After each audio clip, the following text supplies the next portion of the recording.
Good afternoon. This is Owen, Mulhern, and Mike Traynor from Financial Coach. We are a registered investment advisor and financial planning firm here in Westchester, Pennsylvania, and we're excited to come to you today to talk about a really timely subject centered around the new Department of Labor fiduciary rule.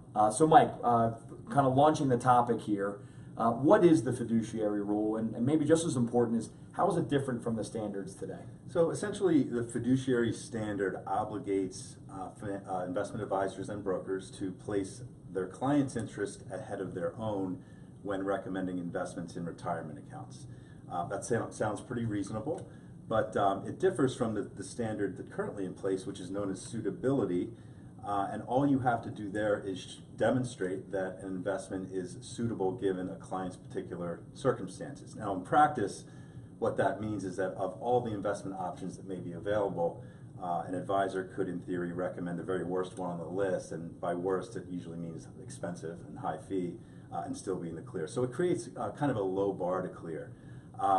So given that high-level description of the fiduciary standard, Owen, why do you think there's so much pushback from the industry? Well, it's a subject that we talk about all the time here at Financial Coach, and really it comes down to one thing and one thing alone, and that is the current standard and the current way of doing business is extraordinarily profitable to many of the brokerage and insurance firms out there. That status quo is being really fought very hard for by the industry lobbyists in Washington, and we find in the industry there are many product salespeople that masquerade as advisors. These folks are generally attached to either banks, brokerage firms, or insurance companies, and oftentimes are incentivized to sell certain high commission or high fee products. It would be akin to walking into a Chevy dealer and expecting them to recommend that you get a Toyota. They're not. They're going to recommend what is in their best interest to recommend to you. And that would be okay, except for there may be a better choice down the road. So Mike, how would the new rule affect Financial Coach and maybe more importantly, our advice to investors?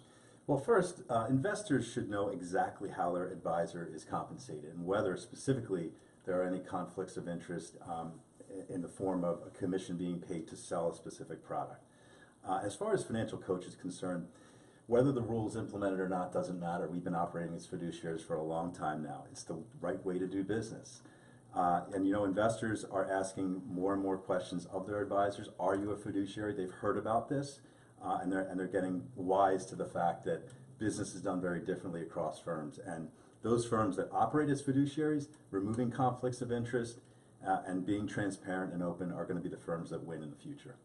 That's a great point, Mike, and a great way to wrap up. Well, we thank you so much for taking the time to join us today. Signing off from Coach's Corner.